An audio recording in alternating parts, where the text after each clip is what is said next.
Alright guys, go into settings, then you'll go to general management, then you will press reset, then you'll press factory data reset, scroll down, and then you'll click the blue reset button,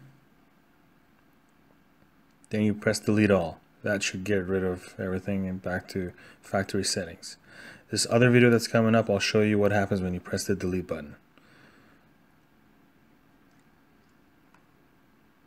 Shuts off, and it'll come back and see the screen with the Android robot there.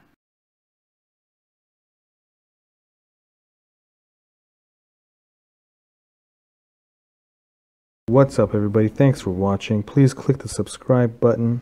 Also click the like button. If you like this, smash it.